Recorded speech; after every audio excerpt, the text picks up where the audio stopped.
बाल समय रवि भक्षी लियो तब तीनहु लोक भयो अंधियारो, ताहि सो त्रास भयो जग को यह संकट काहू सो जात नटारो, देवन आनी करी बिनती तब छाड़ी दियो रवि कष्ट निवारो। को नहीं जानत है जग में कपि संकट मोचन नाम तिहारो। एक इस दोहे का अर्थ है, बाल समय रवि भक्षी लियो तब तीनहु लोक भयो अंधियारो। जब हनुमान जी बाल्यकाल में थे तब उन्होंने सूर्य को निगल लिया था, जिससे तीनों लोकों में अंधकार फैल गया। ताहि सो त्रास भयो जग को यह संकट काहू सो जात नटारो। इस कारण समस्त संसार में भय फैल गया और इस संकट का किसी के पास कोई समाधान नहीं था। देवन आने करी बिनती तब छाड़ी दियो रवि कष्ट निवारो। तब देवताओं ने आकर प्रार्थना की और हनुमान जी ने सूर्य को छोड़ दिया, जिससे कष्ट दूर हुआ। को नहीं जानत है जग में कपि संकट मोचन नाम तिहारो। संसार में ऐसा कौन है जो हनुमान जी के संकट मोचन नाम को नहीं जानता।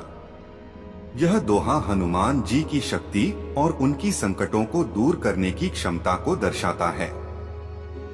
इस दोहे से हमें निम्नलिखित ज्ञान प्राप्त होता है। एक, शक्ति और पराक्रम।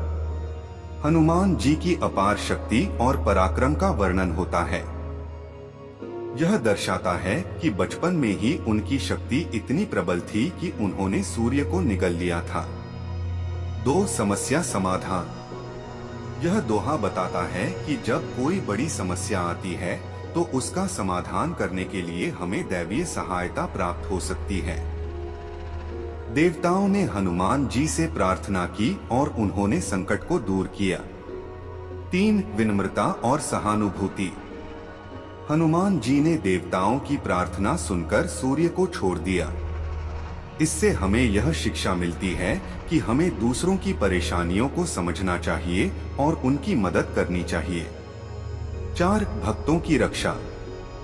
हनुमान जी को संकट मोचन के नाम से जाना जाता है क्योंकि वे अपने भक्तों की हर प्रकार की परेशानियों और संकटों को दूर करते हैं। इससे हमें यह शिक्षा मिलती है कि सच्चे भक्तों की रक्षा के लिए भगवान हमेशा उपस्थित रहते हैं। 5, सर्वज्ञता। हनुमान जी की सर्वज्ञता और उनकी महिमा का प्रचार पूरे संसार में है। इससे यह ज्ञात होता है कि सच्चाई और धार्मिकता के पथ पर चलने वाले व्यक्ति की ख्याति दूर दूर तक फैलती है। 6, आध्यात्मिक शक्ति का महत्व।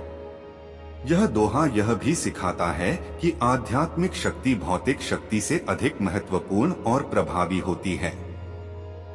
हनुमान जी की दिव्य शक्ति ने संसार के संकट को दूर किया। इन सभी बातों से हमें यह शिक्षा मिलती है कि भक्ति, विनम्रता, सहानुभूति और आध्यात्मिकता का हमारे जीवन में बहुत महत्व है। यह दोहा हमें हनुमान जी की महिमा का स्मरण कराता है और हमें यह प्रेरणा देता है कि हम भी उनके गुणों को अपने जीवन में अपनाएं।